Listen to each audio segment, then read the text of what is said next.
These stories were told by many a fireside.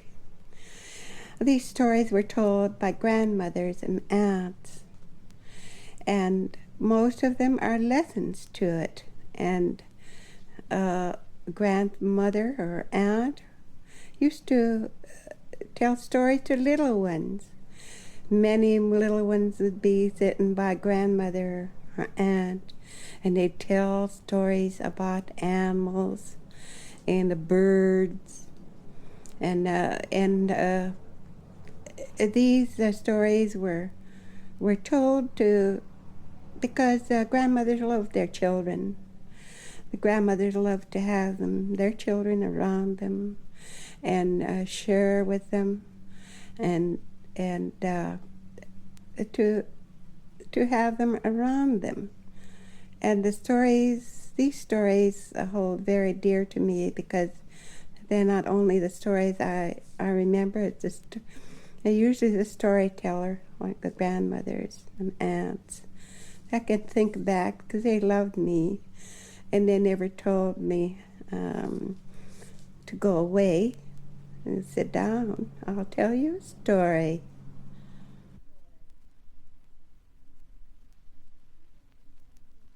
I'm going to tell you a true story. This story is about a family. A long time ago, there was a great famine in all the land. It must have been so to all the land because all the stories that you hear of different tribes, they have stories about this great famine when there was nothing to eat. Now, this story is about a family that had just nothing to eat in a house, but just a small little piece of a chpab. A chpab is salmon eggs that you cure, and it's just like cheese. It's nourishing. Now, she's the mother of the family. She said, I want you to all line up. I want you to line up from the oldest one down to the youngest. Now they lined up, and she said, now I want you to take a small little bite of this achpab and hand it down to the next one. So they took a small little bite and handed it down, hand it to the next one, to the next one, and to the next one. Now the youngest one, when he come to his turn, he ate all of it. Now they looked at him so sad. Now look what you did. They didn't say anything, but they looked at him just to say, now look what you did. Now the boy walked and he walked and he walked many, many miles to Atla Point. And there he stood at the very point, and he began to pray. And he began to pray, and he cried out to the Great Spirit. He said, oh, I did wrong. Forgive me, I did wrong. I ate all that we had left in the house. And now my brothers and sisters and all the family will starve. He pleaded with the Great Spirit, and he said how sorry he was. Now, while he was praying, hundreds and hundreds of fish come ashore with every wave. And the people went out to their baskets and gathered fish, and they smoked their fish, and now the tribe was saved. And the boy's prayers were answered. He was forgiven for what he did, and the tribe was saved through his prayers.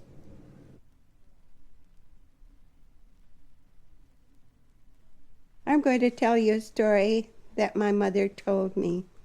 This is a story about a girl who lived at Lake Crescent. She lived in a longhouse with her mother and her father. In those days, they used to live, all the families would live together in the longhouse. Say about 100 by 60. There'd be uncles and aunts, and the whole family would live together. Now, in this household, there was a girl that was very, very lazy. She would sleep, she would lay down by the fireside, and she would sleep and sleep and sleep. Now, it was unusual for a young girl to sleep like that because they were taught to get up early in the morning before the sunrise, and they were taught to be working and helping. But not this girl. She just lay down by the fireside and she'd sleep and sleep and sleep.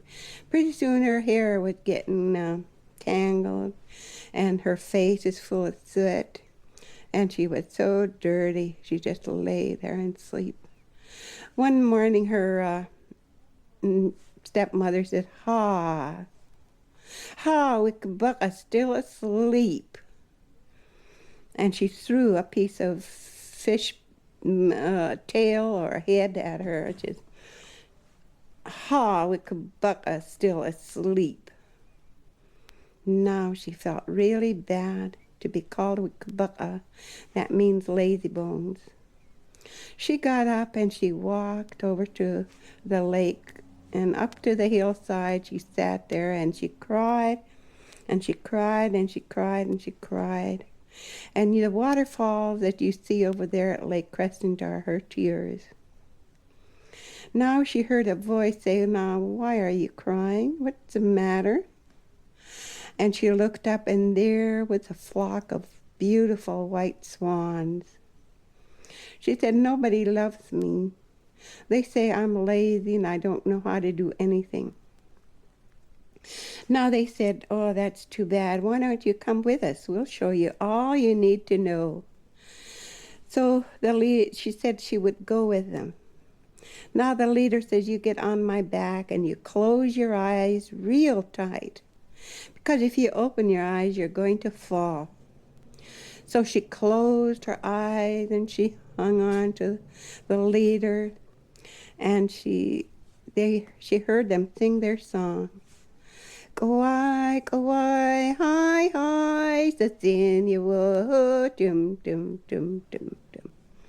Kauai, kauai, hi, hi, sa sinya wo, dum, dum, dum, dum. Kauai, kauai, hi, hi, sa sinya wo, dum, dum, dum, dum. Now, if you hear these white swans flying above, you can hear their song. This is their song. Now they said, "Now you can open your eyes. We're here now." She opened her eyes. There she was, way up on top of the Olympic Mountain. And it's so beautiful. Now they said, "We'll find you a place of your very own where you can take a bath." They found her a pool of water, and they gave her some Indian perfume to rub with, to make her smell nice. Now they made her a comb made out of the antlers of the elk. Now when she combed her hair, it was just so long and beautiful. Now they said, "We'll show you how to make a dress." And they showed her how, they brought her out in the woods and showed her how to take a cedar bark off a tree and how to take the outer bark off and take the inner bark for her dress. She pounded it and she pounded it until it was real soft. And then she wove it and trimmed it with beautiful feathers. Now they said, "You should learn how to make baskets." They showed her how to make baskets with spruce root. Now these baskets were made of spruce root so they'd be serviceable because they used to use that for wood. And she made some clam baskets made out of cedar root. Now they said, "You should make baskets for your clothes." And they showed her how to take the bark off the willow tree and make big clothes baskets. Now they said, "You should make rugs out of cedar bark." So she made rugs out of cedar bark. Now, they used to use these cedar bark for many things. They used it to divide their rooms, and they used it to, like we do, use tablecloth to eat with on. Now, they said you should make cattail mats. Now, these cattails were made for a mattress, like we have mattress. The more you had, the softer your bed. And they also had different uses, too. Now, they said you should know what is good to eat in the woods. So they brought her out in the woods, and they showed her what was good to eat, like ba'ach. Ba'ach grows in March, in the early spring. And that's just like we have celery now. It's so good. And then they showed her salmonberry sprouts were good. And those were good to eat, the greens that they had. And you could cook those in a pit and cook it. And they were good that way too. Now they showed her what was good in berries. Salal berries, huckleberries, wild cranberries, and the mountain berries. Now they showed her how to keep these berries. You could take a salal berries and mash it up, and make a cake of it, and sun dry it, and smoke it, and that would keep a long, long time. Now, one day she was looking down, and she seen an old lady sit by the lake. Oh, she said, that's my poor old grandmother. She thinks I'm dead. She's cut her hair.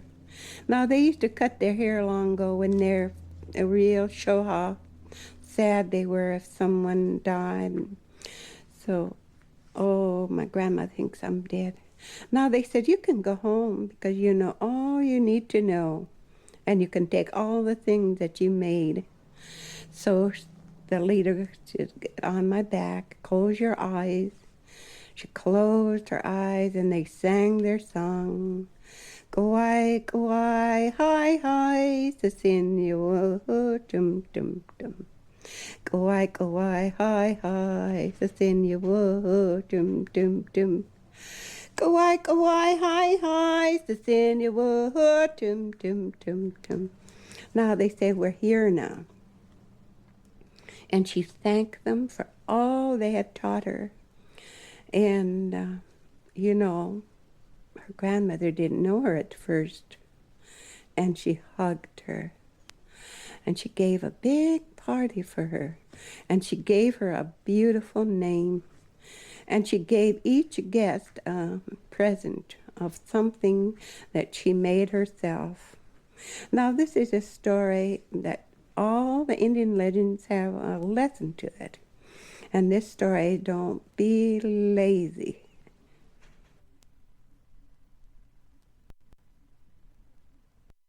I'm going to sing a lullaby song that belonged to my family, and it was sung for many of our little ones in our family.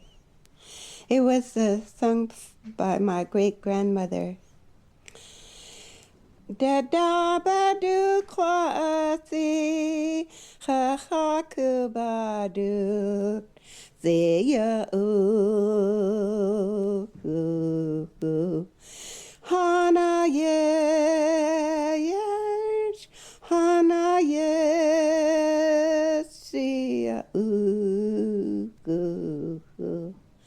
ad sesh like outside. Yeah,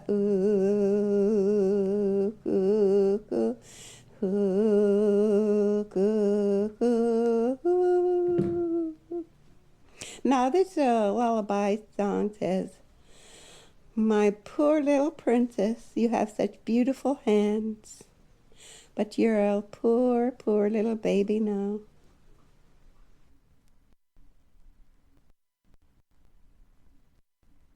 Takuya, takuya, takuya, ikwas Lalchistikat Takwia. Hidixal, Hidixal, Hidixal, Hidayadit, it says, Takuya, Takuya, Takuya, Takuya, Takuya, Hidayadit, it says, Takuya. Ooh. The words to this said, my love is sailing away. I could just see the sails and the leaving and taking my heart with him. This story I'm going to tell you is about the elk. You know, the elk is as you know, is a proud animal. And this is a story about him. Oh, he was so proud. He used to go, and because he was the best and the biggest elk in the woods, he would go and step on little animals, and he would shove small animals aside. Oh, he was so proud. Now the animals were getting really good and tired of him. They said, we have to do something about that elk. He thinks he's so proud. He thinks he's better than anybody because he's so big. Now the animals had a meeting, and all the birds. Now the little wren said, leave him to me. I'll take care of him. So she flew and she sat on his nose. She began to pick all the little flies and bugs you can find on him. And she hopped here and there. She flew in his nostril, way up his nose. And poor elk, he began to sneeze, and he sneezed, and he sneezed. And the next day he was sneezing. He sneezed, and he sneezed, and he sneezed. And the next day he was sneezing, sneezed. Pretty soon he got so weak that he lay down, and oh, he is going to die now. Now the little wren thought, oh, I think he's learned his lesson. I'm going to let him go. So she flew out of his nose. Now the little wren's song is, I-wa-mo, send you away. Go-I, send you away. Tum, tum, tum. I-wa-mo, send you away. Go-I, send you away. Tum, tum, tum. That is a song that she sang before she flew in his nose. Now to that very day on, from that on, the elk was really nice to everybody. He didn't push people around, didn't push small people around. Now that lesson is, don't think you're better because you're big and push little people around. I'm going to tell you a story of the mother crow. Once upon a time, you know, the mother crow and her little baby crows. Her little baby crows were hungry. Oh, they were so hungry. They said, caw, caw, caw, caw, caw, caw, we're hungry, we're hungry. Now the mother crow says, never mind, I'll go down to the beach and I'll find something for you to eat. So she went down the beach. She took her basket and put it on her back.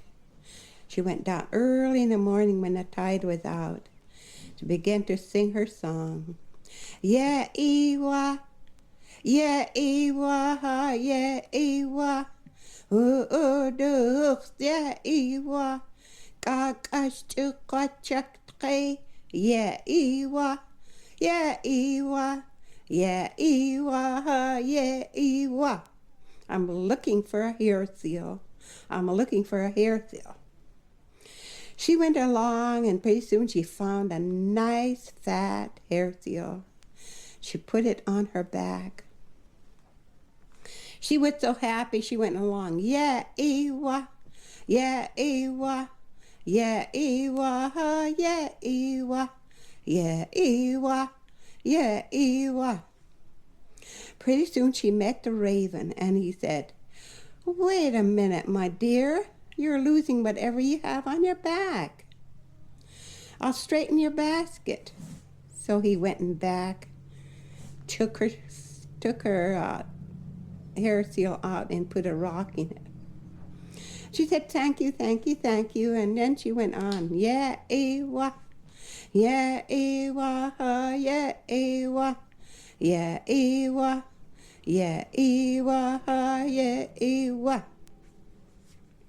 Oh, she said, my dear ones, you get your platter, because I've got something good for you to eat.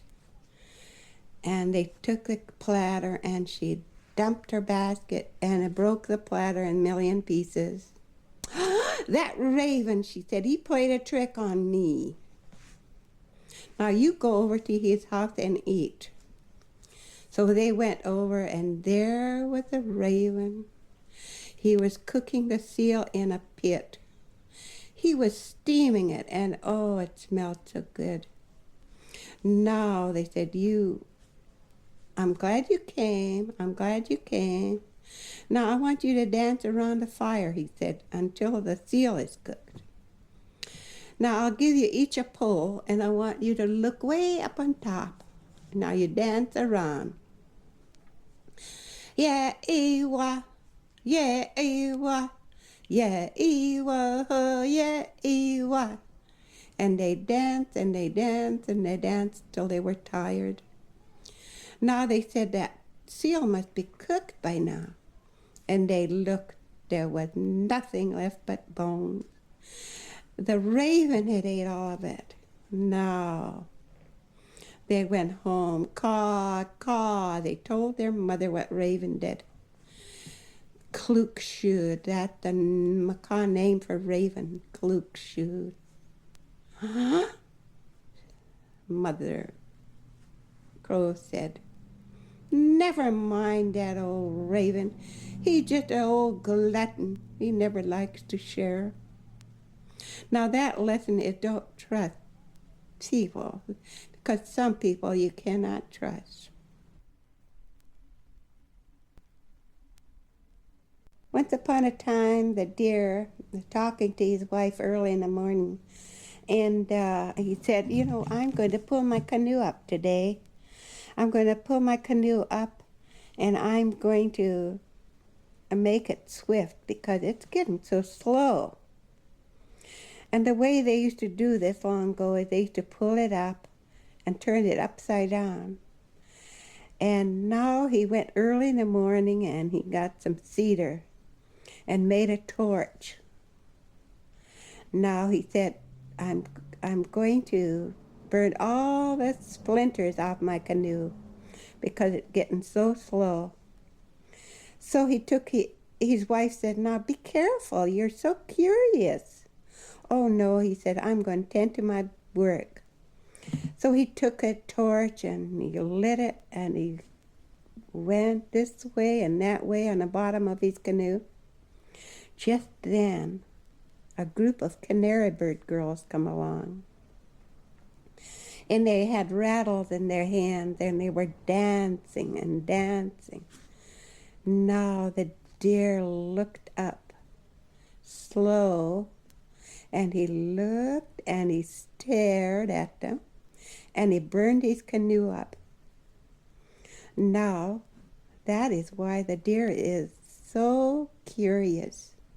If you'll notice, he'll stop and stare at you. He'll look at you. He burned his canoe up.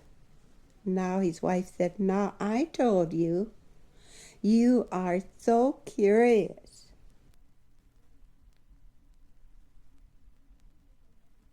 Now this is another story about the great famine. And this is a story about the Thunderbird. Now, this was a time, too, when there was nothing to eat. The tide wouldn't go out. They couldn't go out fishing. And it was stormy day after day, day after day. They couldn't go out fishing. They couldn't go out hunting. Pretty soon, all the baskets were empty. All the baskets of fish they had stored away for winter, it was empty. There was nothing left. Now there was a man that used to go down the beach early in the morning, and he used to pray and pray and pray and pray. And one morning when he was on the beach, he heard this noise of the thunder. Oh, it was a thunder noise, and he looked up at the sky, and there was a thunderbird. It was a big, big thunderbird, and its eyes were flashing, and it had a sea serpent belt around it. And he looked, he could see it was carrying something. And he looked, and it was carrying a whale. And he flew, and it just put it right in the middle of the village. Now this man was so happy, he went and told the people, "We are saved. Now I want you to all come down with your knives and take your share of this whale that the Thunderbird had brought us." Now there's many, many stories about the Thunderbird, but this is one story I heard. I'm going to tell you a story about the sea monster. Once upon a time, many, many years ago, there was a sea monster at Cape Flattery. He was so big that his body touched the Cape Flattery, and his other part of his body touched the Tatoosh Island. And he wouldn't let anyone go by. He was feared by everyone. Now there was no fish because people couldn't go out fishing. Now Quati heard about this. Quati was a little man in our stories. He's in many, many of our legends. Now he heard about this. He said, "I'll go and kill that monster." Now he said, I want you folks to cut off my hair." Now they wondered, why is Quati cutting off his hair? So they did as they were told. They cut his hair off real short. Now he said, "I want you to make a cedar bark bag for me. I want a cedar bark bag that I could have right here on my chest. Now I want the biggest clam shells and mussel shells that you could find." So they found some sharp mussel shells for him, and he put it right here in his cedar bark bag. Now he said, "I'm going to go in my smallest little canoe. I'm going to go in my Hopitawash." That was the name of Quati's canoe. So he got in his little canoe, and he paddled, and he paddled, and he paddled over to the Cape Flattery. Now when he reached Cape Flattery, he began to sing his song. "Hita wisat kudita wisik, hita wisat kudita wisik, hita wisat kudita wisik." Now that means, "Come on up now, you monster, I'm ready for you." Now he had his spear ready to spear the monster. And it came up with his mouth open, and he swallowed Quati, canoe and all. Now it was dark in that monster's stomach. And Quati was glad he cut off his hair because it was warm. Now he took his mussel shells from his cedar bark bag, and he looked for the heart. And he rolled around in that monster's stomach. He finally found the heart. And he began to cut and cut and cut away on it. Pretty soon he could feel that the monster was dying now, because it was rolling and rolling and rolling. Poor Clatty was rolling back and forth in that monster's stomach. Pretty soon it hit the beach with a big thud, and he threw up and threw Clatty up. Now Clatty got up and he run up and down the beach and he say, "Hushkadee, hushkadee, hushkadee, hushkadee." That means something good has come on the beach. Now he sent a raven to invite everybody. He sent a raven to invite all the birds and all the animals. Now he sent a special invitation to the perch.